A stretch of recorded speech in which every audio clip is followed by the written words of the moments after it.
प्रिय मित्रों, नमो नमः। मैं संजय मौर्य संस्कृत कौमुदी में आप सभी लोगों का हार्दिक स्वागत करता हूं। मित्रों, हम लोग अध्ययन कर रहे हैं संपूर्ण मेघदूतम का यूपी टीजीटी शिक्षक भर्ती 2022 के पाठ्यक्रम के अनुसार। और कल की कक्षा में हम लोग इसके 31 श्लोकों तक का अध्ययन कर चुके हैं और अब आज की कक्षा का अध्ययन हम लोग इस 32वें श्लोक से प्रारंभ करते हैं। तो आप सभी लोग अपनी नोट्स और अपनी पुस्तक मेघदूतम लेकर के बैठ जाइए और चलिए हम लोग अध्ययन प्रारंभ करते हैं। तो पढ़ लेते हैं एक बार इसको।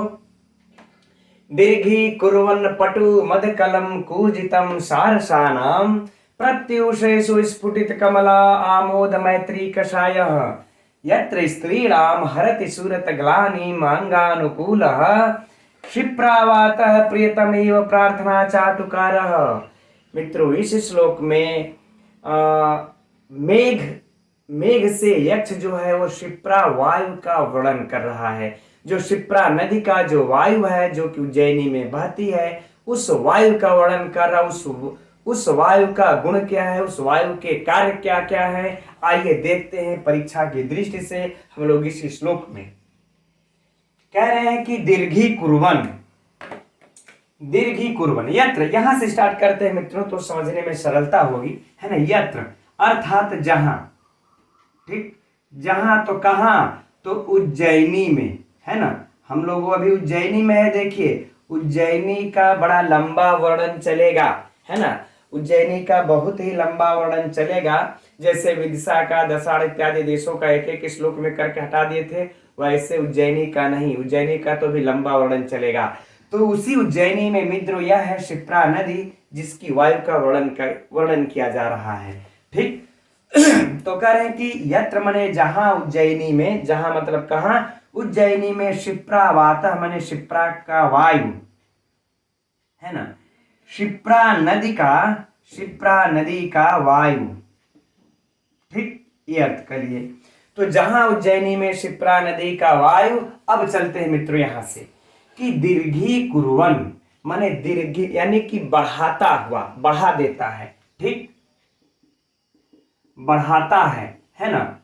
अब मित्रों प्रश्न उठता है कि उस उज्जैनी में क्षिप्रा नदी का वायु क्या बढ़ा रहा है, ठीक।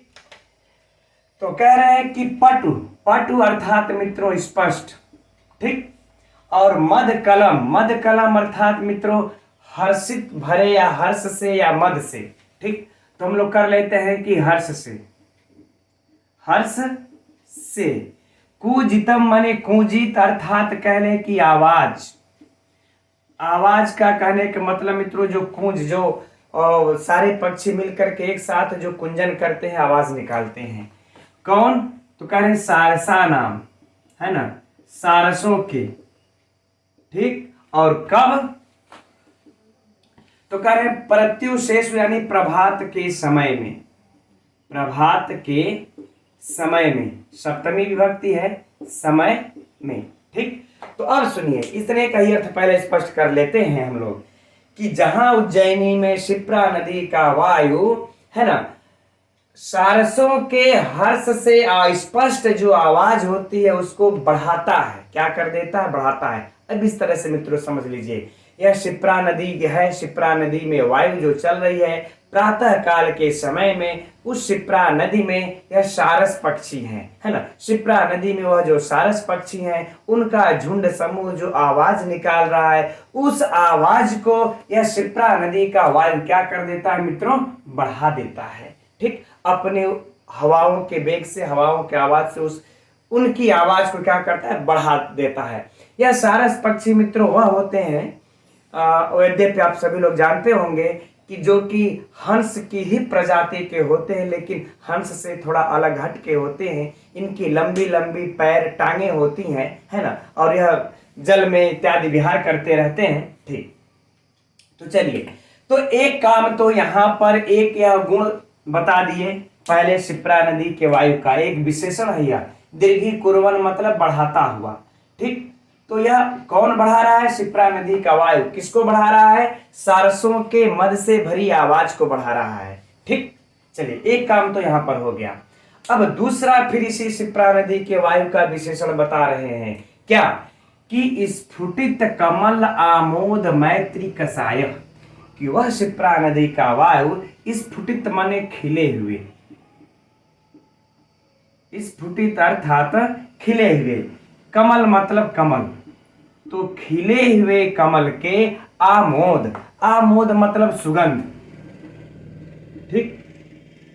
तो कह रहे हैं कि खिले हुए कमल के सुगंध के मैत्री मतलब मित्रता, तो खिले हुए कमल के सुगंध से मित्रता की जगह मित्रों हम लोग अर्थ लगा लेंगे संपर्क, है ना।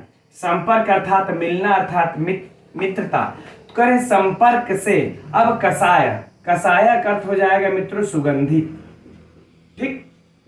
एक एक शब्दों का अर्थ मित्रों एकदम स्पष्ट हो रहा है ना। अब अर्थ क्या निकल जाएगा, करें कि वह शिप्रा नदी का वायु खिले हुए कमल के सुगंध के संपर्क से सुगंधित है, ठीक। अर्थात सीधे सीधे स्पष्ट शब्दों में कह लेते हैं मित्रों कि वह शिप्रा नदी का वायु जैसा कमल का सुगंध होता है वैसा ही वह भी सुगंधित है। क्यों? क्योंकि वह खिले हुए कमल के सुगंध के संपर्क में है, इसलिए वह शिप्रा नदी का वायु कमल के सुगंध के समान ही सुगंधित है। तो मित्रों यह इसका देखिए शिप्रा नदी के वायु का दूसरा विशेषण।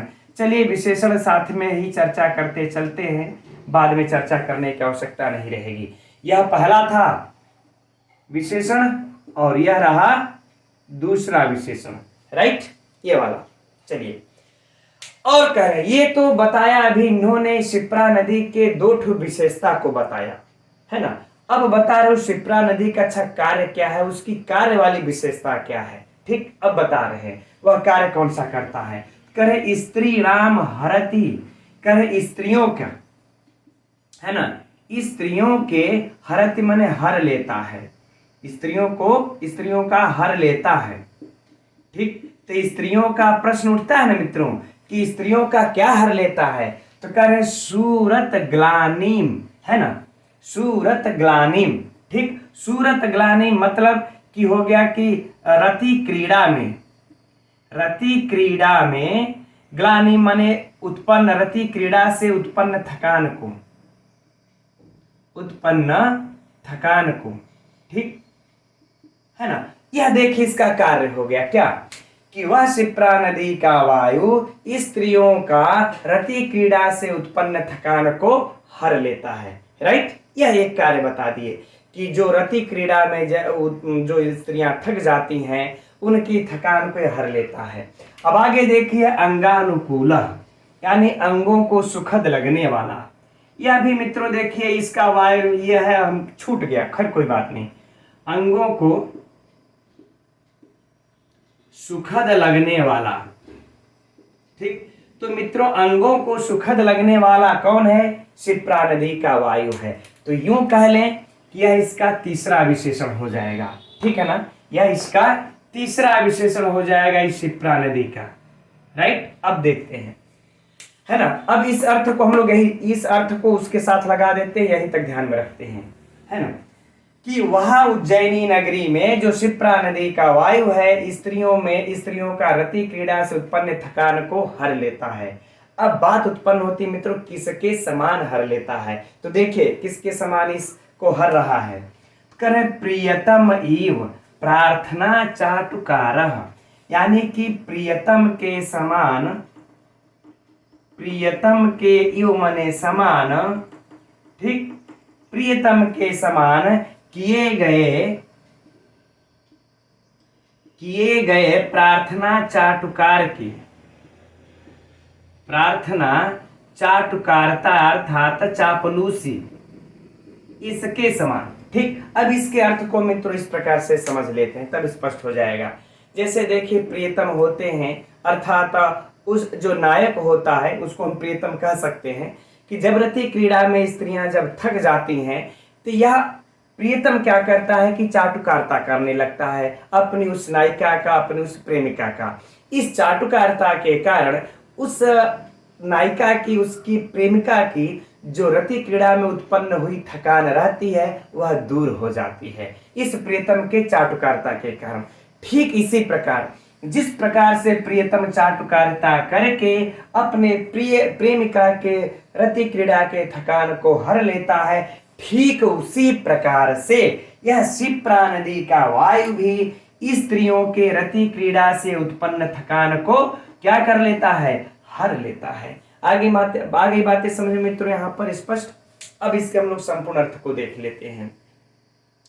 कह रहे हैं कि हे मेघ, हे मित्र, हे मेघ, जब तुम वहां उज्जैनी नदी में जाओगे, चूंकि अभी हम लोगों ने कल अध्ययन किया है ना कि अवंती प्रदेश के बाद मेघ कहां पहुंच रहा है मित्रों, उज्जैनी नगरी को, है ना। तो कह रहे हैं उस उज्जैनी नगरी में जहां पर शिप्रा नदी का वायु सारसों के स्पष्ट हर्ष भरी आवाज को बढ़ाता है और जो प्रभात के समय में बढ़ा देता है और फिर खिले हुए कमल के सुगंध के संपर्क से सुगंधित और अंगों को सुखद लगने वाला वह शिप्रा नदी का वायु स्त्रियों के रति क्रीड़ा से उत्पन्न थकान को हर लेता है। ठीक उसी प्रकार से हर लेता है जिस प्रकार से प्रियतम अपनी प्रार्थना चाटुकारिता के द्वारा प्रेमिका के रति क्रीड़ा से उत्पन्न थकान को हर लेता है। ठीक है मित्रों, तो हम समझते हैं कि इस श्लोक की आप लोगों की जो है कि अर्थ समझ में आ गए होंगे। अब इसमें से हम लोग प्रश्नोत्तरी को खोद करके निकाल लेते हैं। पहले प्रश्न से चलते हैं। इस पहले पंक्ति से प्रश्न को, यही परीक्षा के लिए सबसे ज्यादा महत्वपूर्ण है मित्रों। रस तो लेते रहेंगे जब नौकरी पा जाएंगे उसके बाद। कह दीर्घी कुर्वन पटु मद कलम कुजितम सारसा नाम, कि कौन जो है कि सारसों के आवाज को बढ़ा देता है, बस इतना ही समझिए। कौन सारसों की आवाज को बढ़ाता है सुबह के समय में, तो शिप्रा वातः। एक प्रश्न इससे बन जाएगा। ठीक, एक प्रश्न बन गया। अब इसमें चलते हैं, है ना, कि स्फुटित कमल यानी खिले हुए कमलों के सुगंधों से सुगंधित संपर्क से सुगंधित वायु किसकी है, तो मित्रों शिप्रा नदी की है। यह दो प्रश्न बन गया। अब इसी प्रश्न में अगर विशेषण पूछ दे कि स्फुटित कमल आमोद मैत्री कषाय किसका विशेषण है, तो मित्रों यह शिप्रा वातः का विशेषण है। यह प्रश्न संख्या 3 बन जाएगा। अब इसके बाद देखिए, इसमें भी आप पूछ दे दीर्घी कुर्वन किसका विशेषण है, तो शिप्रा नदी का, शिप्रा वातः का विशेषण है। यह प्रश्न संख्या 4 बन जाएगा। अब हम लोग चलते हैं यहाँ पर। ठीक, कि कौन रति क्रीड़ा से उत्पन्न स्त्रियों के थकान को हर लेता है ना। कहा स्त्रीणाम हरति सूरत ग्लानि मंगा, अरे सूरत ग्लानि। ठीक, तो मित्रों कौन है ना, शिप्रा वातः। यह इसका 5वां प्रश्न बन जाएगा। अब देखिए, है ना, अगला प्रश्न कि यह शिप्रा नदी कहाँ है। अगला प्रश्न जो महत्वपूर्ण प्रश्न हो तो हम लोग छूट ही गए कि यह शिप्रा नदी कहाँ है मित्रों, तो उज्जैनी में है। यह हो गया हम लोगों का 6वां प्रश्न। एकदम महत्वपूर्ण प्रश्न पूछा जा चुका है, पूछा भी जाएगा, एकदम नोट कर लीजिएगा। ठीक, 6वां प्रश्न हो गया।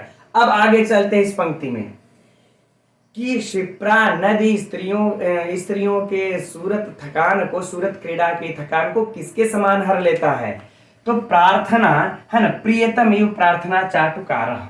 ठीक, यह इसका उत्तर हो जाएगा। तो मित्रों यह हो जाएगा हम लोगों को 7वां प्रश्न। राइट, अब हम समझते हैं यह इसके साहित्य से यह प्रश्न, इससे बाहर से अब प्रश्न नहीं बनता, है ना। चलिए, अब इसमें हम लोग यह विशेषण तो हो ही गया। अब इसमें हम लोग चलते हैं मित्रों। अच्छा, यह भी पूछ लेते हैं कि अंगानुकूलः कह, तो शिप्रा वातः। राइट, अच्छा, अब इसमें हम लोग चर्चा कर लेते हैं मित्रों अलंकार की। किसमें अलंकार कौन सा है, तो इसमें मित्रों पूर्ण रूप से उपमा अलंकार है, क्योंकि प्रियतम के समान, है ना, प्रियतम के समान मित्रों एकदम स्पष्ट रूप से यहाँ पर उपमा अलंकार है। अगर अलंकार पूछ दे तो उपमा लगा देंगे। राइट, तो हम समझते हैं मित्रों प्रश्नोत्तरी इसमें जो परीक्षा के लिए महत्वपूर्ण है वो साहित्य की दृष्टि से हो गई। अब हम लोग चलते हैं इसके व्याकरणात्मक टिप्पणी की ओर। तो इसके व्याकरणात्मक टिप्पणी में मित्रों देखते हैं दीर्घी कुर्वन। ठीक, दीर्घी, तो यहां पर मित्रों हम लोग दीर्घ से च्वी प्रत्यय लगा करके फिर इसको लगा देंगे, फिर क्या हो जाएगा इत, और बन जाएगा क्या, दीर्घी। राइट, अभी इस दीर्घी में क्या करेंगे, अब कुर्वन को देख लेते हैं। क्री धन लट धन, इसके बाद मित्रों क्षत्रि प्रत्यय लगा करके बना लेंगे क्या, कुर्वन, है ना। अब इन दोनों को मिला देंगे, हो जाएगा दीर्घी कुर्वन। तो कुर्वन में पूछे तो क्री लट क्षत्रि, दीर्घी में पूछे तो दीर्घ धन च्वी, कोई समस्या नहीं। मदकलम कूजितम, यहाँ पर कोई समस्या नहीं। सारसा नाम, ये महत्वपूर्ण है, देख लेते हैं। तो क्या हो जाएगा मित्रों, सरस धन अण प्रत्यय लगा करके बना लेंगे क्या, सारस। क्या बना लेंगे मित्रों, सारस।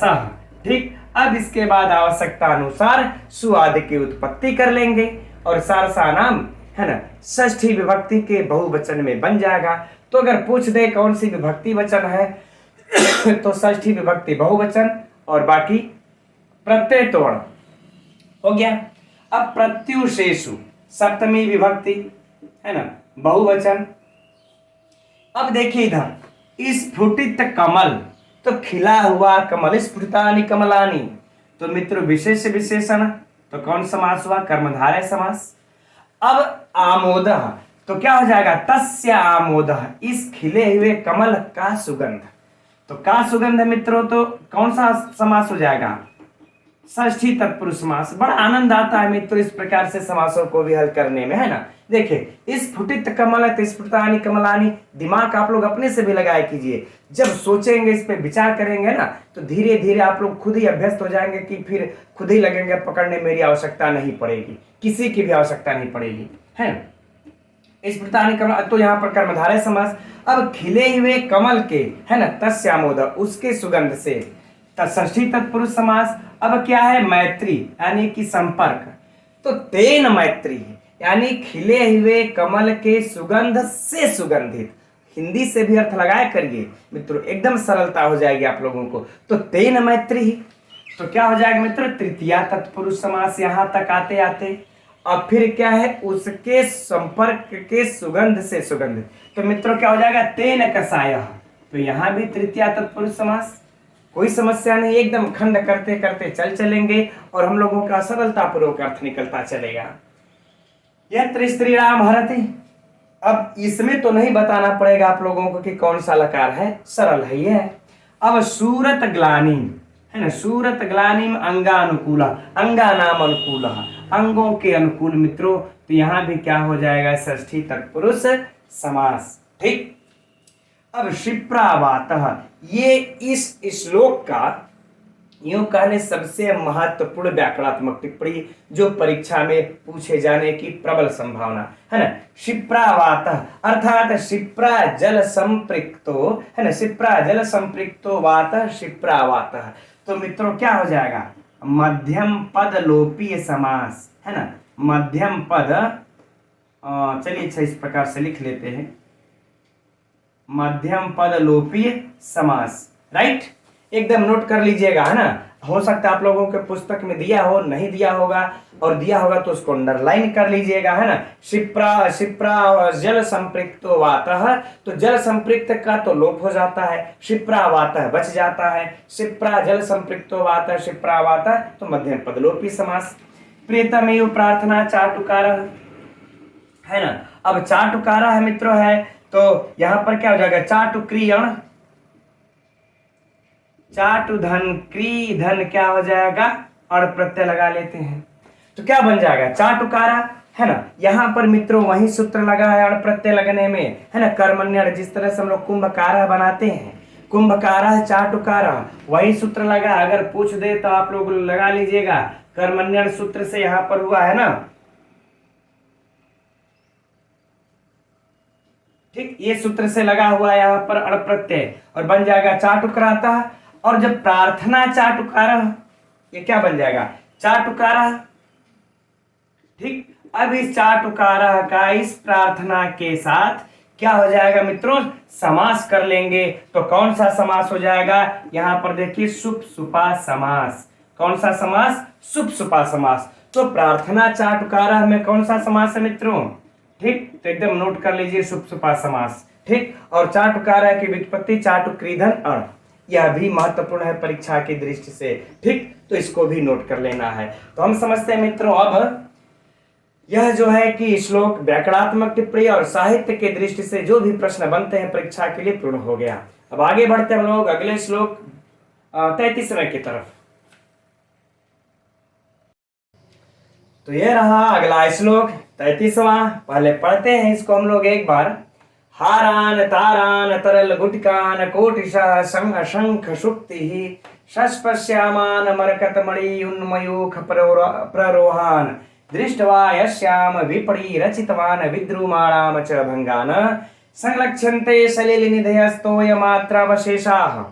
है ना मित्रों, इस श्लोक में देखिए अभियक्ष मेघ से उस विशाला नगरी के, उस उज्जैनी नगरी के बाजारों का वर्णन कर रहे हैं कि उस उज्जैनी नगरी में जो बाजार हैं उसमें क्या क्या चीज सजे हुए हैं, क्या क्या चीज लगे हुए हैं और किन किन गुणों से युक्त लगे हुए हैं मित्रों, उसका यहाँ पर वर्णन किया जा रहा है। ठीक, देखते हैं परीक्षा की दृष्टि से हम लोग। अच्छा, इसके अर्थ को हम लोग सरलता पूर्वक समझने के लिए मित्रों थोड़ा यहाँ बीच से अन्वय बना करके चलते हैं, तब देखिएगा सरलता से समझ में आएगा। यश्याम, यश्याम अर्थात मित्रों जिस, तो किस, जिस उज्जैनी, है ना, जिस उज्जैनी में, जिस उज्जैनी में, जिस उज्जैनी के विपणि रचितवान, विपणि मतलब बाजार में, जिस उज्जैनी के बाजार में रचितवान, रचितवान मतलब मित्रों सजाए गए हैं, सजाए गए हैं। ठीक है ना। अब ये तो बातें समझ में आएगी ना कि हे मेघ जिस उज्जैनी के बाजार में सजाए गए हैं, तो अब क्या क्या सजाए गए हैं अब देखते हैं। यहां से देखिए तो कह रहे हारान, हार सजाए गए हैं, जिस उज्जैनी के बाजार में हारान, हार सजाए गए हैं। अब वह हार कैसे है इसके विशेषण को बता रहे हैं कि वह हार जो है तारान, तारान अर्थात मित्रों विशुद्ध, है ना, यह क्या है विशुद्ध। ठीक, तो यह हार का यह क्या हो जाएगा मित्रों विशेषण, यह क्या हो जाएगा विशेषण कि वह हार कैसे हैं, तो कह रहे हैं कि विशुद्ध है एकदम। ठीक, तो उस यह हार विशुद्ध हार सजाए गए हैं। और वह हार कैसे हैं आगे फिर कहते हैं कि तरल गुटिकान, कि जिस हार के मध्य में जो है कि मणि लगे हुए हैं, तरल गुटिकान यानी कि उत्कृष्ट कोट की मणि लगी हुई है ना, तो जिस हार मध्य में मणि है ना, मध्य में मणि के गुटका लगा हुआ, मणि लगे हुए हैं। ठीक, आगे बातें समझ में। तो कह रहे जिस उज्जैनी के बाजार में विशुद्ध और मध्य भाग में मणि लगे हुए हो, ऐसे जो है कि हार कोटिशः माने करोड़ों सजाया गया है। कितना करोड़ों हार सजाए गए हैं। और कह रहे हैं कि शंख शुक्ति ही, और क्या यहाँ पर सजाए गए हैं मित्रों, तो कह रहे हैं कि शंख सजाए गए हैं। और क्या सजाए गए हैं, तो कह रहे हैं कि शुक्ति अर्थात शुक्तियां सजाई गई हुई है ना, सीप कह ले। ठीक, शुक्ति के जगह पर सीप कह लेंगे, स्पष्ट हो जाएगा। शुक्ति अर्थात सीप सजाए गए हैं। और वहां पर क्या सजाए गए हैं, तो कह रहे हैं कि मरकत मणि, मरकत मणि अर्थात मित्रों मरकत मणि कह लें या फिर कह लें कि पन्ना, जिसको हम लोग कहते हैं ना पन्ना। ठीक, और यह मरकत मणि पन्ना कैसे है, करें शस्प श्यामान, यानी शस्प मतलब होता है मित्रों कि जो नई नई घास निकली होती है ना, क्या हो जाएगा नई घास के समान, क्या, तो कह रहे हैं कि श्यामान अर्थात श्यामल। ठीक, या श्याम, करे नई घास के समान। और उन्मयूख प्ररोहान, उन्मयूख यानी ऊपर की ओर, कहां ऊपर की ओर। ठीक, प्ररोहान मतलब निकलते हुए किरण, ऊपर की ओर। ठीक, निकलती हुई क्या चीज, किरण,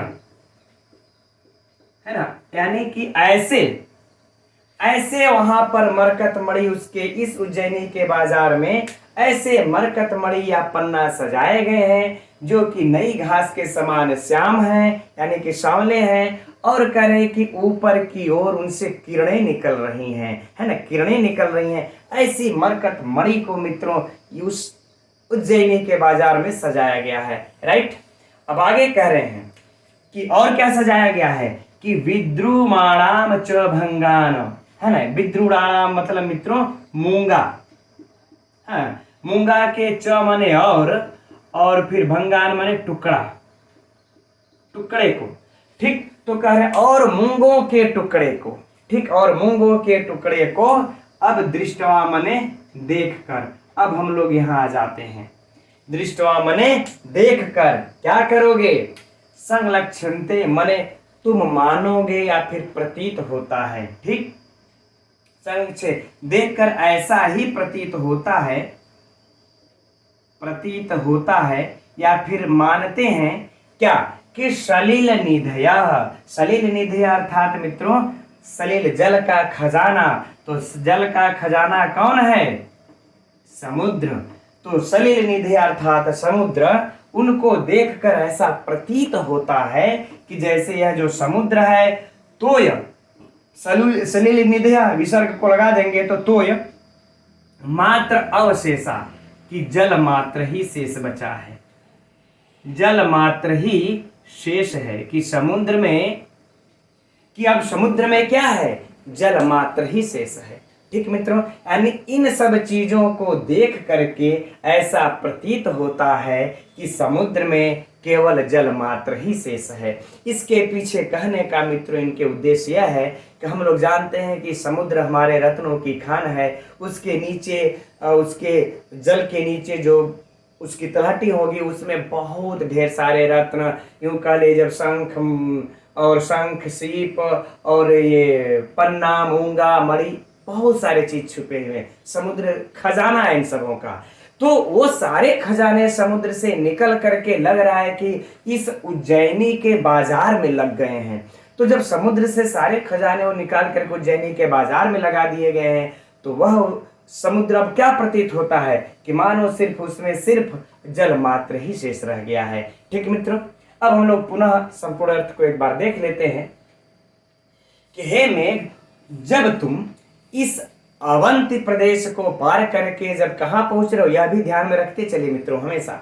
उज्जैनी नगरी में पहुंचोगे तो उज्जैनी नगरी का जो बाजार है उसमें जो सजाए गए हैं विशुद्ध और मध्य में लगे हुए मणियों से युक्त वाले करोड़ों हार और शंख सीप और मरकत मणि को, जो कि नई घासों के समान श्यामल है और ऊपर की ओर निकलती ही उससे किरण है, ऐसे मरकत मणि को और मूंगा के इन टुकड़े को देख करके तुम्हें ऐसा ही प्रतीत होता है कि यह समुद्र सिर्फ जल मात्र ही शेष रह गया है, अर्थात समुद्र से सारे खजानों को निकाल करके उज्जैनी के बाजारों में सजा दिया गया है।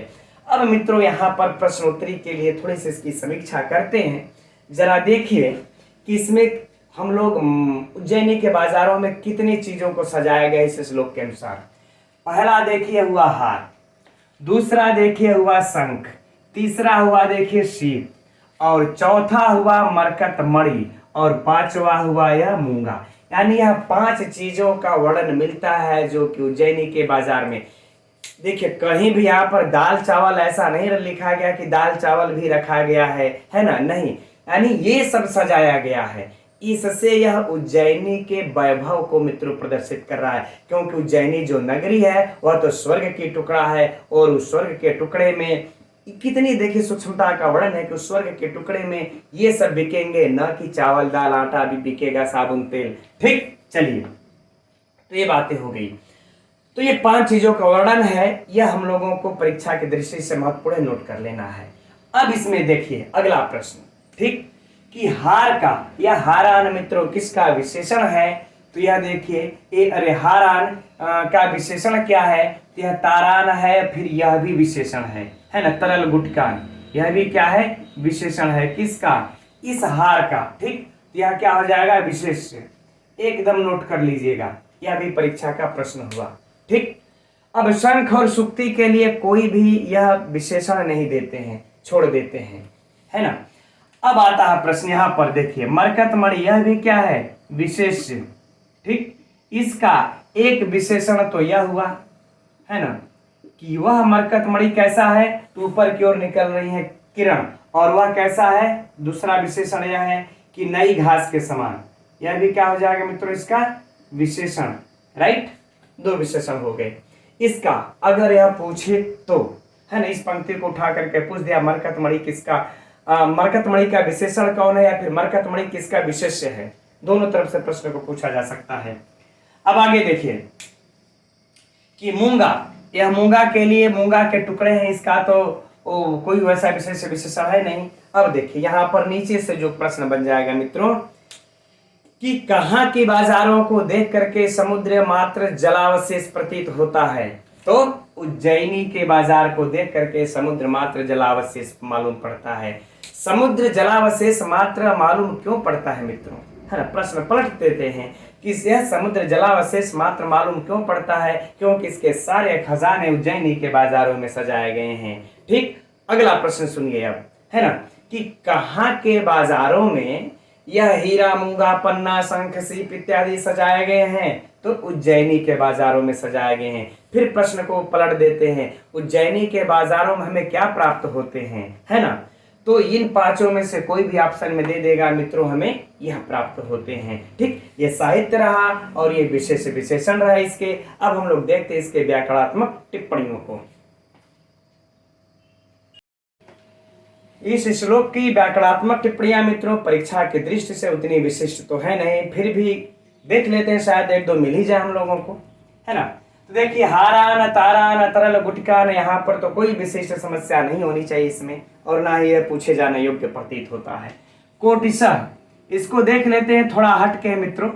तो कोटि धन, यहाँ पर देखिए शस प्रत्यय लगा हुआ है मित्रों, है ना। कोटि धन शस प्रत्यय, तो कोटिशः हो सकता है थोड़ा सा हट के है, परीक्षा में पूछ दे, तो इसके लिए चौकन्ने रहना है, नोट कर लीजिए कोटिशः। शंख सुक्ति, यहाँ भी कोई समस्या नहीं। आगे देखिए शस्प श्यामान, ये महत्वपूर्ण है मित्रों। इस पूरे श्लोक की व्याकरणात्मक टिप्पणियों में हम इसको सबसे ज्यादा महत्वपूर्ण दे रहे हैं, पूछे जाने की परीक्षा में जो है प्रबल संभावना है। ठीक, शस्पवत श्यामा, नोट कर लीजिएगा। वैसे तो विग्रह लिखने की विशिष्ट आवश्यकता नहीं है मित्रों, सिर्फ यह भी लिख सकते हैं क्या शस्पवत श्यामा, है ना, अर्थात मित्रों उपमित समास, उपमित समास। ठीक, यह नोट कर लीजिएगा। अब आगे देखिए मरकत मणि उन्मयुख प्रवरोहन, जिसकी किरणें ऊपर उठती हो मित्रों, तो सीधे सीधे से मैं बहुव्रीहि समास कर लेते हैं, कोई समस्या नहीं, वैसे उतना महत्वपूर्ण है कि नहीं पूछेगा, है ना। अब आगे देखिए दृष्टवा, अब ये तो कोई बताने वाली चीज है नहीं, आप लोग ऐसे ही समझ रहे हैं। यस्याम विपड़ी रचितावान, है ना, यानी कि विपड़ीसु रचिता, तो मित्रों कौन सा समास हो जाएगा, सप्तमी तत्पुरुष समास, है ना। विपड़ीसु रचिता अर्थात बाजारों में सजाए गए, सप्तमी तत्पुरुष। विद्रुमाणाम षष्ठी विभक्ति बहुवचन, यह सब तो आराम से हल कर लेंगे, कोई समस्या नहीं होनी चाहिए। संरक्षणते सलिल निध्याय तोय मात्रा, इस तोय मात्रा का मित्रों देख लेते हैं। तोय धन मात्रच प्रत्यय लग करके बन जाता है मित्रों तोय मात्रम, है ना, तोय मात्रम। ठीक, और बाकी तो हमको नहीं लगता इसमें से और भी कोई अगर पूछेगा तो आप लोगों से बच सकता है सर। अब सलिल निधेय का अर्थ अगर पूछ दे, सलिल निधेय माने तो समुद्र, यह भी नहीं बचेगा। विद्रुणाम माने मुगा, ये सब तो मतलब कोई विशिष्ट प्रश्न नहीं है जिसका कि हम लोग यहाँ पर चर्चा करने की इस स्तर पर आवश्यकता है। ठीक है मित्रों, तो हम समझते हैं कि यह व्याकरणात्मक टिप्पणी से भी इसकी जो भी थी उसको देख लिए। चलिए अब हम लोग आगे बढ़ते हैं अगले श्लोक की तरफ। तो यह रहा अगला श्लोक 34वां। मित्रों यह श्लोक परीक्षा की दृष्टि से अत्यंत महत्वपूर्ण है। इसमें से परीक्षा के लिए बहुत ढेर सारे प्रश्न बनते हैं और इसके अंदर जानने के लिए हम लोगों को बहुत कुछ है, इसलिए चलिए इसको इस श्लोक को जरा ध्यान से अध्ययन किया जाएगा। तो पहले एक बार हम लोग इसको पढ़ लेते हैं। प्रद्योतस्य प्रिय दुहितरम वत्सराजो अत्र जहरे हेमं ताल द्रुम वनम अभूदत्र तस्यैव राज्ञः अत्र उद्भ्रान्तः किल नल गिरिः स्तंभ उत्पाट्य दर्पान इति आगन्तून रमयन्ति जनो यत्र बंधून अभिज्ञः, है ना, बंधून अभिज्ञः। तो इस श्लोक में मित्रों यक्ष जो है मेघ से उस विशाला अर्थात उज्जैनी में क्या अनुश्रुतियां हैं, वहां पर क्या कथाएं हैं, किसकी कथाएं चलती हैं और कैसे लोग किसी आगंतुकों का मनोरंजन करते हैं, इसका वर्णन कर रहे हैं। ठीक, तो देखते हैं हम लोग। देखिए अर्थ को कर है प्रद्योतस्य, अर्थात राजा प्रद्योत की, है ना, अभी मित्रों हम लोग राजा प्रद्योत की, अभी हम लोग सिर्फ इसके अर्थ को देखेंगे और इसके बाद लास्ट में इससे संबंधित सारे प्रद्योत की जीवनी को भी, जो परीक्षा के महत्वपूर्ण, सिर्फ उसको देखा जाएगा। तो प्रद्योतस्य अर्थात प्रद्योत की, राजा प्रद्योत की प्रिय दुहितरा मतलब प्रिय पुत्री, प्रिय पुत्री। तो राजा प्रद्योत की प्रिय पुत्री,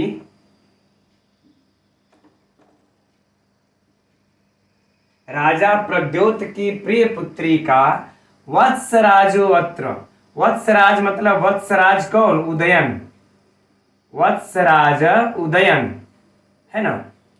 वत्सराज उदयन ने अत्र मने यहां, अत्र मने यहां जहरे अर्थात अपहरण किया था। ठीक है ना। आगे बातें समझ में इतना तो कि राजा प्रद्योत की प्रिय पुत्री वत्सराज, प्रिय पुत्री का वत्सराज उदयन ने यहाँ पर अपहरण किया था। तो कहाँ अपहरण किया था मित्रों? यहाँ का अर्थ क्या हो जाएगा? विशाला कह ले या फिर उज्जैनी कह ले, ठीक, बात बराबर है, कोई समस्या नहीं।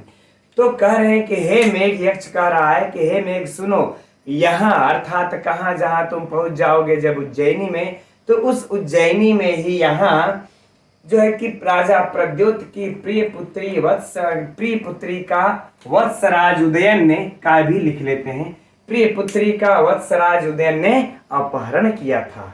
राइट। और देखिए अब कह रहे हैं कि वहीं पर क्या, हेमम माने सुवर्ण, हेमम अर्थात सुवर्ण, ताल द्रुम, ताल द्रुम अर्थात मित्रों ताल, और द्रुम माने क्या हो जाएगा? वृक्ष। तो कह रहे ताल वृक्ष का वन मतलब वन है, ठीक। अभूत, अभूत मतलब था, अभूत अर्थात था। तो कह रहे सुवर्ण ताल वृक्ष का वन था। कहां पर था मित्रों? तो कह रहे कि अत्र, अत्र मतलब यहां। तो कहां? अर्थात विशाला कह ले चाहे उज्जैनी कह ले। राइट।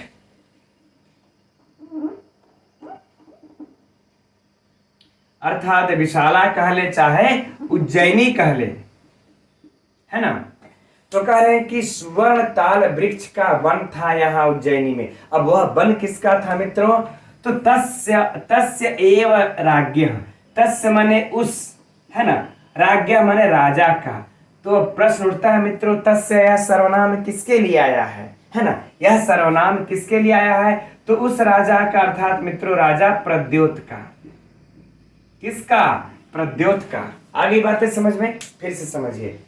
कह रहे कि उसी उज्जैनी में सुवर्ण ताल वृक्ष का वन था राजा प्रद्योत का।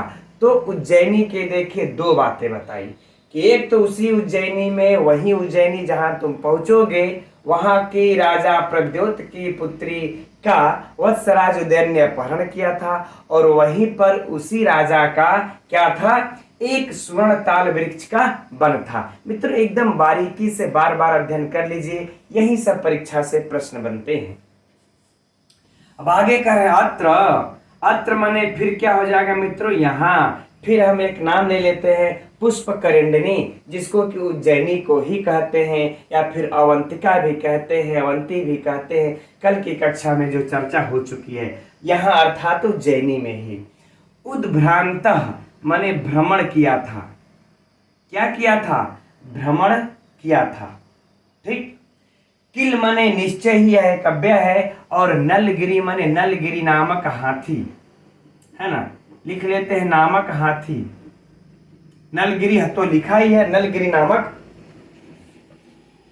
हाथी ने स्तंभ, स्तंभ मतलब खूंटे को या खंभे को, है ना, तो खूंटा में जिसमें बांधा गया था। उत्पाट्य माने उखाड़ कर, उखाड़ कर, और दर्पान है, अरे दर्पात, दर्पात अर्थात मित्रों मद से, मद के साथ कह ले चाहे घमंड के साथ कह ले, ठीक, या मद से कह ले। राइट। चलिए अब इसके पूरे अर्थ को देखिए कि यहाँ नीलगिरी नामक, यहाँ अर्थात कहाँ? उज्जैनी में नीलगिरी नामक हाथी ने, नीलगिरी नामक हाथी ने खूंटे को उखाड़ करके मद के साथ क्या किया था, भ्रमण किया था। ठीक मित्रों, तो ये तीसरी बात कह दी। अब सुनिए, तो ये यहां पर देखिए यही विशाला की अनुश्रुतियां हैं। ठीक, फिर से देखिए, यह एक अनुश्रुति, यह दो अनुश्रुति, और यह क्या हो गई, तीन अनुश्रुति। ठीक, अब सुनिए, इति आगत्य, इन अनुश्रुतियों को इति आगंतून होगा। इति आगंतून, आगंतून मतलब जो बाहर से आए हुए हैं, शरणार्थी हैं, या फिर जो कहले आगंतुक हैं। कौन है, जो आगंतुक है, उनका रमयति माने आनंद करते हैं, है ना, आनंद प्रदान करते हैं। ठीक, या फिर आनंद के जगह पर हम लोग लिख ले मनोरंजन, तो बेहतर होगा। मनोरंजन करते हैं। जना मने लोग, यत्र मने जहां। ठीक, बंधुन मतलब सुहृद,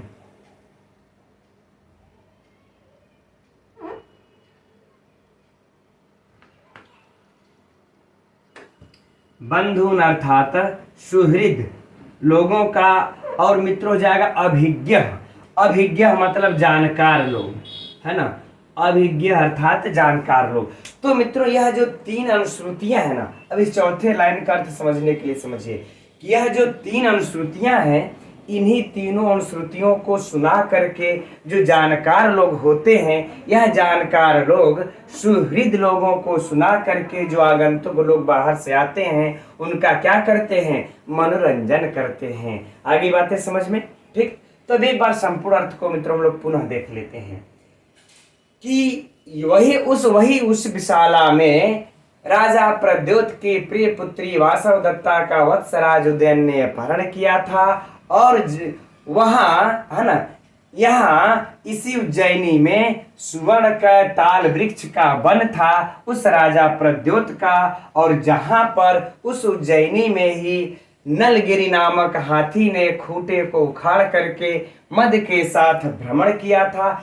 इन सभी अनुश्रुतियों को, कथाओं को जानकार लोग, जो लोग बाहर से आगंतुक आते हैं, उन सुहृद लोगों को सुना करके उनका मनोरंजन करते हैं। तो आगे बातें समझ में मित्रों। चलिए अब हम लोग इसमें से परीक्षा के लिए प्रश्न को निकालते हैं। तो परीक्षा का प्रश्न देखिए मित्रों, पहला प्रश्न। ठीक, यह राजा प्रद्योत की पुत्री कौन थी? तो मित्रों राजा प्रद्योत की पुत्री कौन थी? वासव दत्ता। ठीक, वासव दत्ता का दूसरा प्रश्न देखिए, भरमार कैसे चल रहा प्रश्नों का। दूसरा प्रश्न होगा, वासव दत्ता का अपहरण किसने किया था? तो वत्सराज उदयन ने किया था। उदयन कहाँ का राजा था? वत्स देश का राजा था, है ना। फिर अगला प्रश्न सुनिए, अभी इसी पंक्ति से चलेगा कि वत्सराज ने वासव दत्ता का अपहरण किस राज्य से किया था? तो उज्जैनी राज्य में किया था। उज्जैनी राज्य का राजा कौन था? तो उज्जैनी राज्य का राजा मित्रों राजा प्रद्योत थे। यह भी नोट कर लीजिएगा, एकदम परीक्षा का महत्वपूर्ण प्रश्न है कि उज्जैनी अधिपति कौन था? उज्जैनी अधिपति मित्रों कौन था? राजा प्रद्योत, और उन्हीं की पुत्री थी यह वासव दत्ता, जिसका कि वत्सरा, और उसी के बगल में वत्स देश था जहां से इसकी शत्रुता चलती थी इस राजा प्रद्योत की, और उसी राजा प्रद्योत की पुत्री को इसने वत्सराज उदयन ने अपहरण किया था, जब उसको बंदी बना करके रखा था वीणा को सिखाने के लिए। ठीक, तो यहां से मित्रों 7-8 प्रश्न बन जाएंगे जिसका अभी हम लोगों ने चर्चा किया। अब देखिए इस दूसरे कथा से कि ताल द्रुम का वन, यह ताल द्रुम का वन कहाँ था? सुवर्ण ताल वृक्ष का वन कहाँ पर था? तो मित्रों उज्जैनी में था। दूसरा प्रश्न इस पंक्ति से कि उस सुवर्ण ताल वृक्ष का वन किसका था, है ना, किसका था? तो मित्रों राजा प्रद्योत का था, है ना। राजा प्रद्योत का कौन सा वन था? तो सुवर्ण ताल वृक्ष का वन था। यह सब के सब मित्रों प्रश्नों की भरमार है। इससे तो मैं तो कहूंगा इस श्लोक को पढ़ लीजिए, एक न एक प्रश्न तो इससे अवश्य पूछेगा टीजीटी में, इतना याद कर लीजिए। ठीक, अच्छा अब देखिए कि हाँ नलगिरी नामक हाथी, नलगिरी नामक हाथी किस राजा की थी? अगला प्रश्न इसमें से सुनिए, नलगिरी नामक हाथी किस राजा की थी? तो राजा प्रद्योत की थी। नलगिरी नामक हाथी किस कहाँ पर खूंटा उखाड़ करके भ्रमण किया था? तो उज्जैनी में खूंटा को उखाड़ करके भ्रमण किया था। उज्जैनी में किस हाथी ने जो कि खूंटा को उखाड़ करके भ्रमण किया था? तो उज्जैनी में नलगिरी नामक हाथी ने खूंटा को उखाड़ करके भ्रमण किया था। है ना मित्रों, एक से बढ़कर के एक प्रश्न निकल रहे हैं इसमें, राइट। अब देखिए इन चौथे पंक्ति से चलते हैं, है ना। इस चौथे पंक्ति से हो जाएगा प्रश्न कि कहाँ के लोग इन कथाओं को सुना करके आगंतुकों का मनोरंजन करते हैं? तो उज्जैनी के लोग इन कथाओं को सुना करके लोगों का मनोरंजन करते हैं। अब अगली बात आए, अगला प्रश्न इसी से सुनिए कि यह पंक्ति अगर दे दे, तीनों में से कोई एक पंक्ति चाहे तीनों पंक्ति उठा करके मित्रों जब परीक्षा में दे दे और फिर पूछ दे कि इस पंक्ति को, अरे कि यह कथा को सुना कहाँ के लोग सुनाते हैं, इन अनुश्रुतियों को कहाँ के लोग सुनाते हैं? तो सीधा सीधा उत्तर मित्रों उज्जैनी के लोग इन अनुश्रुतियों को सुनाते हैं, ठीक। या फिर मित्रों इस तरह से दे दे इन तीनों पंक्ति में से किसी एक पंक्ति को उठा करके कि यह अनुश्रुति किस राज्य में पाई जाती है या किस राज्य की में सुनाई जाती है? तो मित्रों उज्जैनी राज्य में, है ना, इस उज्जैनी राज्य में। तो आप लोग हम समझते हैं, समझ गए होंगे इनमें प्रश्नों की भरमार क्या है, ठीक। चलिए अब इसमें अभी और भी कुछ मित्रों इसमें से अंदर तक की महत्वपूर्ण बातें हैं जो कि राजा प्रद्योत से है, वासवदत्ता से है। उसको हम लोग अभी व्याकरणात्मक टिप्पणी के बाद में देखा जाएगा, वह भी परीक्षा की दृष्टि से महत्वपूर्ण है, ठीक। अब यहाँ पर हम लोग देख लेते हैं मित्रों थोड़ा सा यहाँ पर एक विशेष विशेषण की, है ना। चलिए विशेष विशेषण जो है कि उसी समय देख लिया जाएगा व्याकरणात्मक टिप्पणी में। यह श्लोक मित्रों साहित्य प्रश्नोत्तरी की दृष्टि से ही सिर्फ महत्वपूर्ण नहीं है, यह व्याकरणात्मक दृष्टि से भी परीक्षा के लिए बेहद महत्वपूर्ण है। लगता है मेघ भी गरजने लगे, बहुत तेज बारिश होने लगी बाहर, ठीक है, कोई बात नहीं, हम लोग अध्ययन करते हैं। तो देखते हैं मित्रों हम लोग इसके व्याकरणात्मक टिप्पणियों को। देखिए प्रद्योतस्य, है ना, यह तो षष्ठी विभक्ति है, आप सभी लोग इसको समझते हैं, कोई समस्या नहीं है यहाँ पर।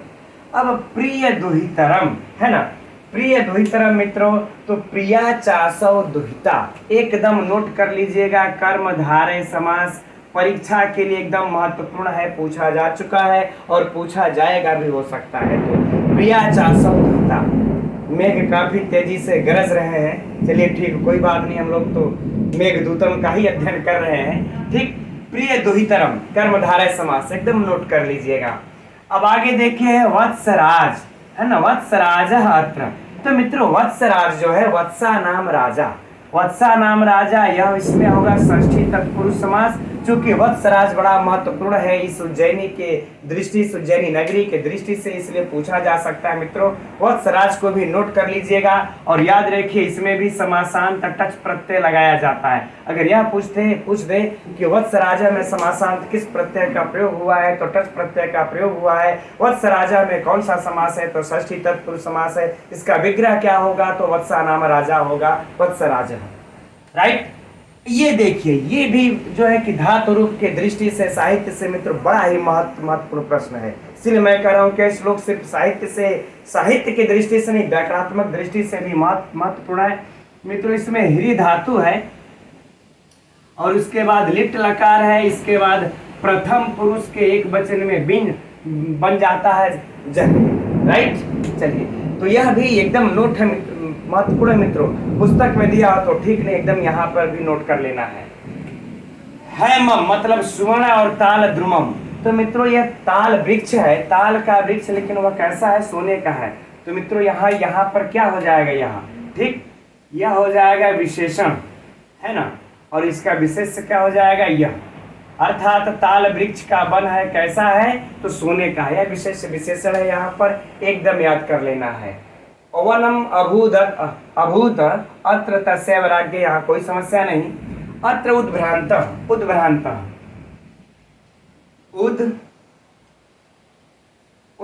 है ना मित्र, उद्भ्रम,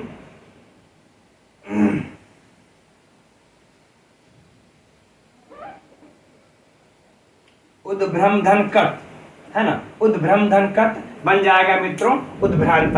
राइट, अब आगे देखते हैं, यहाँ पर भी है तो सरल है, आपको हो जाए कोई समस्या नहीं है। नलगिरी स्तंभ उत्पाट्य, है ना मित्रों, उद उपसर्ग लगा लीजिए, यहाँ पर उद उपसर्ग लगा लीजिए, पट धातु लगा लीजिए, फिर ऋच लगाइए, है ना, फिर कत्वा लगाइए और फिर क्या लगा लीजिए मित्रों, लेप प्रत्यय लगा लीजिए, बन जाएगा मित्रों उत्पाट्य, है ना। ठीक, अब आगे देखते हैं कि इति आगंतुन, यह देखिए इति आगंतुन, चूंकि दर पा द, फिर इसके बाद कर देंगे इति आगंतुन, तो इति आगंतुन मित्रों, तो आगंतुन का क्या हो जाएगा, आगम, आधन गम, बारिश बहुत तेज होने लगी है, आगम धन तुन, है ना, आगम तुन प्रत्यय लगा देंगे मित्रों, बन जाएगा आगंतुन। राइट, अब आगे देखिए, रमयति जनः यत्र बंधुन अभिज्ञ, ये वाला भी परीक्षा के दृष्टि से मित्रों बहुत महत्वपूर्ण है, इसमें पूछता है कि इसमें कौन सा प्रत्यय है, तो इसका मित्रों लगा लीजिए, है ना, कि अभि उपसर्ग लगाइए, अभि उपसर्ग लगाइए, ज्ञा धातु लगाइए, इसके बाद क प्रत्यय लगा करके मित्रों हम लोग क्या बना लेंगे, अभिज्ञ। अभिज्ञ माने जानकार होता है, और एक चीज याद कर लीजिए मित्रों, यहाँ पर ज्ञ माने भी जानकार होता है, यह ज्ञ धातु से भी क प्रत्यय लग करके बनता है ज्ञ, और आप लोगों ने नीति शतकम में अध्ययन किया होगा अज्ञ, अज्ञ मतलब होता है मूर्ख, यह याद रहे, अज्ञ माने मूर्ख और ज्ञ माने क्या होता है, बुद्धिमान। ठीक, ये दो बातें शब्दार्थ की दृष्टि से भी महत्वपूर्ण मित्रों, पूछा जा चुका है टीजीटी में ये वाला प्रश्न, तो इसको भी याद रखिए, अज्ञ माने मूर्ख और ये ज्ञ माने होता है बुद्धिमान, और यहाँ पर मित्रों अभी उपसर्ग लगा है विशिष्ट रूप के अर्थ में, है ना, तो अभिज्ञ हो गया, लेकिन अभी धन ज्ञा धन क, तो यह प्रत्यय भी पूछा जा सकता है और अर्थ भी पूछा जा सकता है परीक्षा में कि अभिज्ञ का अर्थ क्या होता है हिंदी में। राइट, चलिए, तो अच्छा अब इसमें थोड़ी सी मित्रों हम समझ, अच्छा ये, हाँ यहाँ पर एक बात और है कि यह बंधुन जो आया है, यह बंधुन यानी कि सुहृद, तो इसका मित्रों यह जो आगंतुन है इसका यह क्या हो जाएगा, इस आगंतुन का यह बंधुन क्या हो जाएगा, विशेषण, यह क्या हो जाएगा, विशेषण। आगंतुन माने आए हुए, इस सुहृद आए हुए, तो यह विशेष हो जाएंगे, इनका विशेषण क्या हो जाएगा मित्रों, यह तीन आगंतुन को हम लोग क्या लिख लेते हैं, विशेष। ठीक, नोट कर लीजिएगा, और वह क्या हो जाएगा हमारा बंधुन विशेषण। विशेष विशेषण में मित्रों इसमें इतना ही लगभग दो ही है। ठीक, तो मित्रों हम समझते हैं कि इसमें जितने साहित्य से प्रश्न थे उन सभी प्रश्नों के, यद्यपि मैं थोड़ा सा लगता है कि मैं बहुत ज़्यादा जल्दी बोल देता हूँ, लेकिन आप लोग, हम समझ रहे हैं कि आप लोग इसमें से बहुत सारे प्रश्न तो जानते होंगे, बस एक बार हमको इंगित करना रहता है। ठीक है ना, नहीं अगर ठीक है, अच्छा हम समझते हैं मित्रों इसमें व्याकरणात्मक टिप्पणियां भी महत्वपूर्ण है ना, ये महत्वपूर्ण, ये महत्वपूर्ण, ये महत्वपूर्ण, सब तो इसमें से महत्वपूर्ण ही है, किसको किसको हम लोग नहीं कहें कि महत्वपूर्ण नहीं है, तो सब नोट कर लिए होंगे। अब मित्रों इससे संबंधित कुछ और बातें हैं जो परीक्षा के लिए महत्वपूर्ण हो सकती हैं अगर गहराई से प्रश्न पूछता है तो चलिए उन बातों को भी, उन प्रश्नों को भी हम लोग यहाँ पर चर्चा करके देख लेते हैं। हम उम्मीद करते हैं इसको आप लोग नोट अप कर लिए होंगे, देखते हैं, है ना। तो यहाँ पर देखिए मित्रों एक बात आती है कि राजा प्रद्योत, है ना, इस तरह से हम समझ लेते हैं, यह क्या है, प्रद्योत। ठीक, यह राजा है, और यह राजा कहाँ के है मित्रों, याद रखिए यह राजा है कहाँ के हैं, तो उज्जैनी के हैं। यह परीक्षा में आप लोगों से पूछा जा सकता है कि प्रद्योत राजा कहाँ के थे, उज्जैनी के थे। राइट, अब इस प्रद्योत राजा की, है ना, एक जो है कि इनके बारे में देखिए, यद्यपि जो बौद्ध धर्म है उनके बारे में भी, जो बौद्ध धर्म से संबंधित जो ग्रंथ हैं वहाँ भी हम लोगों को इस प्रद्योत राजा के इतिहास मिलता है। ठीक, पहले लेकिन हम लोग कथा सरित सागर जो हम लोगों के संस्कृत साहित्य से जुड़ी है, इस कथा सरित सागर में जो इस राजा प्रद्योत की जो कथाएं मिलती मित्रों, पहले उसकी चर्चा कर लेते हैं हम लोग इसमें से। तो देखिए यह राजा प्रद्योत थे, इनकी पत्नी का नाम था अंगारिका, यह नोट कर लीजिए। ठीक है, हो सकता है कि परीक्षा में पूछ दे। और इसी राजा प्रद्योत, यह दोनों क्या थे, पति पत्नी, एकदम नोट कर लीजिए। यह राजा थे और यह कौन थी? रानी। इन राजा रानी की एक पुत्री थी। इन दोनों लोगों की पुत्री कौन थी मित्रों? है ना, इन दोनों लोगों की जो पुत्री थी उसका नाम था वासवदत्ता। वासवदत्ता। अभी तक तो यही परीक्षा में पूछते आया है कि वासवदत्ता किसकी पुत्री थी, तो हम लोग प्रद्योत या प्रद्योत की पुत्री कौन थी तो लगा लेते थे।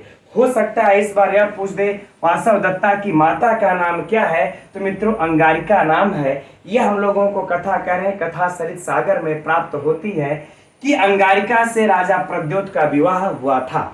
ठीक, इसके लिए यह कथा आती है कि यह राजा प्रद्योत थे, इन्होंने भवानी माँ का बहुत घोर तपस्या किया था और वह भवानी माँ प्रसन्न होकर के इनको 3 चीजें प्रदान करती हैं। ठीक, तो पहला जो प्रदान करती हैं वह है मित्रों कि चंड महासेन नामक, अब नोट कर लिए, है ना, कि चंड महासेन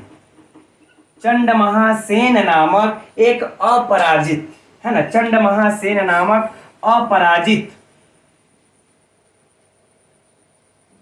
अपराजित क्या दिया था इन्होंने? इनको अपराजित एक खड़ग दिया था। क्या दिया था मित्रों? खड़ग। तो इसको भी आप लोग एकदम नोट कर लेने की आवश्यकता है, क्योंकि हो सकता है पूछ दे, है ना।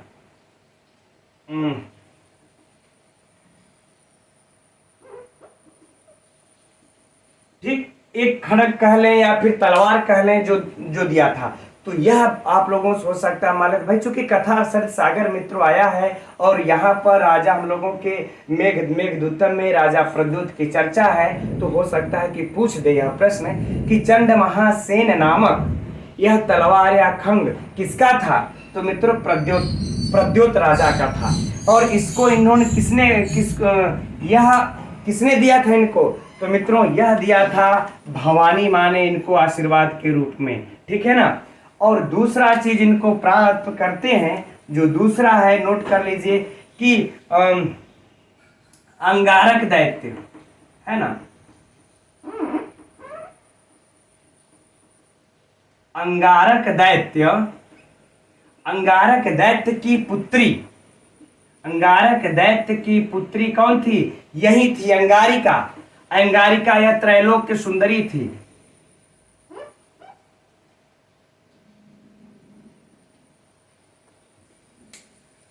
तो दूसरा जो भवानी माँ ने इनको जो वरदान दिया था कि अंगारक दैत्य की पुत्री जो त्रैलोक्य सुंदरी अंगारिका थी, इससे अंगारिका से क्या? विवाह।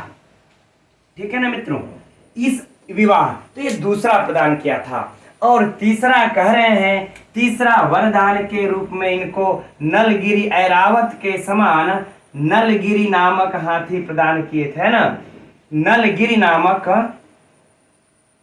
नलगिरी हाथी। ठीक, आगे बातें समझ में। तो एक चीज हम लोगों को इससे अगर परीक्षा में जो प्रश्न बनता है कि चंड महासेन, है ना, कि यह चंड महासेन नामक तलवार किसकी थी? तो राजा प्रद्योत की थी। अब यह अंगारिका से विवाह का वरदान इनको किसने दिया था? भवानी ने दिया था। और अंगारिका किसकी पुत्री थी? अंगारक दैत्य की। यह त्रैलोक्य सुंदरी थी। और उसके बाद तीसरा प्रश्न हो गया मित्रों, नलगिरी नामक हाथी किसकी थी? तो राजा प्रद्योत की थी। किसने दिया था? भवानी ने इनको आशीर्वाद के रूप में दिया था। और जब अंगारिका से इस राजा प्रद्योत का जब विवाह हो जाता है, जब यह गर्भ धारण करती हैं, तो गर्भ के उत्सव में इंद्र जी इनको आकर के मित्रों आशीर्वाद दे देते हैं। तो आशीर्वाद के रूप में ही इनको 9 पुत्रों जो है कि 9 पुत्र रत्न की प्राप्ति होती है और एक पुत्री की, उसी एक पुत्री में नाम रखा जाता है मित्रों क्या? वासवदत्ता। इसीलिए इंद्र पर देव की कृपा से इनका नाम रखा गया वासवदत्ता। आगे बातें समझ में मित्रों। तो हो सकता है यह प्रश्न आप लोगों से परीक्षा में पूछे चाहे ना पूछे, हो सकता है पूछा भी जा सकता है, इसलिए याद रहे। अच्छा, अब ऐसा नहीं कि मित्रों जो यह महाकवि हमारे शिरोमणि कालिदास जी ने अगर लिखा है तो ये सब अनुश्रुतियां, ये सब कथाएं फर्जी हैं, बिल्कुल नहीं है। बौद्ध धर्म के ग्रंथों के अनुसार, अन्य ग्रंथों के अनुसार भी लेंगे, 546 ईसा पूर्व की घटना है मित्रों। कितना? 546 ईसा पूर्व। ठीक, अर्थात कह ले आज हम लोगों का 2022 चल रहा है। ठीक, अब 2022 से भी ईस्वी प्रारंभ होने के 546 साल पहले, यानी मान लेते हैं 2500 वर्ष पूर्व। 2500 वर्ष पूर्व के लगभग कहा जाता है कि उज्जैनी के राजा थे। यह राजा प्रद्योत कहाँ के राजा थे? उज्जैनी के राजा थे। लेकिन इनके बारे में जो लिखा हुआ मिलता है कि प्रद्योत के जो पिता थे पुलिक नाम था उनका, इनके प्रद्योत का पिता, यह भी नोट कर लीजिए मित्रों। हो सकता है परीक्षा में मान लेते नहीं पूछेगा, छोड़ देते हैं, लेकिन फिर भी जानिए, है ना। प्रद्योत के पिता कौन थे? पुलिक, यह नोट कर लीजिए, ठीक। प्रद्योत के पिता पुलिक क्या थे? अमात्य थे, अर्थात मंत्री थे, ठीक है ना। यह मंत्री थे और जिस राजा के यह मंत्री थे उसी अपने राजा की हत्या करके उस राजा के सिंहासन पर अपने पुत्र इस प्रद्योत को बैठा देते हैं। यह इतिहास में मिलता है मित्रों, है ना। और उसी प्रद्योत की घटना का वर्णन किया है यहाँ पर कवि कालिदास जी ने, फर्जी नहीं किए हैं यहाँ पर ये, ठीक। तो कह रहे हैं जो पुलिक राजा मतलब पुलिक थे मंत्री, अपने ही राजा की हत्या करके उस राज के सिंहासन पर राजा प्रद्योत को बैठा देते हैं। और प्रद्योत का एक नाम मित्रों चंड भी प्राप्त होता है, इसको भी नोट कर लीजिए। प्रद्योत का एक नाम क्या प्राप्त होता है? चंड भी कहते थे इनको, और मलेच्छहंता भी कहते थे, ठीक है ना। मलेच्छहंता नहीं पूछ सकता है, लेकिन ये चंड हो सकता है कि पूछा जाए, तो चंड याद कर लीजिए, क्योंकि ये उस समय के राजाओं में बड़ा अग्रणी थे, प्रचंड थे, इसलिए इनको राजा चंड भी कहते थे, ठीक।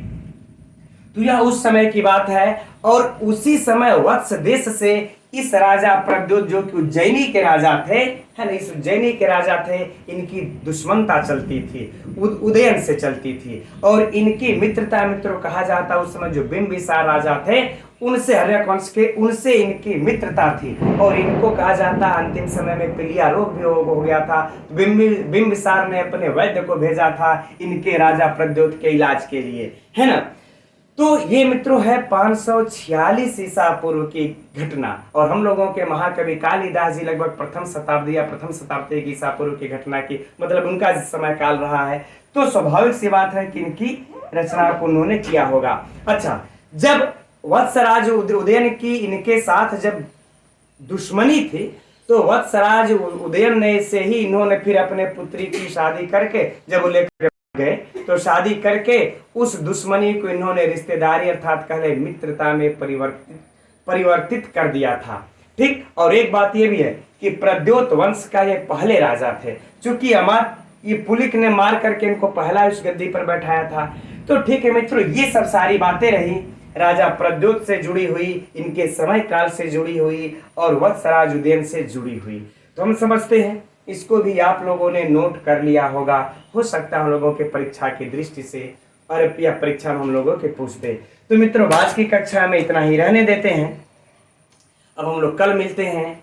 आप लोगों को कक्षा मित्रों कैसी लगती है कमेंट्स करके अवश्य बताइएगा। और आप लोगों की जो मित्रों रिक्वायरमेंट है मतलब बाबूराम सक्सेना को पढ़ाने की, तो पढ़ाएंगे। थोड़ा सा इधर मेरा 2-4 दिन की व्यस्तता है, वो समाप्त हो जाए तो फिर हम आप लोगों को शीघ्र ही प्रारंभ कर देंगे एक और कक्षा इसके साथ ही बाबूराम सक्सेना की, वो भी आप लोगों की तैयारी के लिए बिल्कुल निःशुल्क, क्योंकि मुझे भी चिंता है कि आप लोगों का शीघ्र से शीघ्र ही हम सिलेबस को, संपूर्ण टीजीटी के सिलेबस को पूरा करवाएं।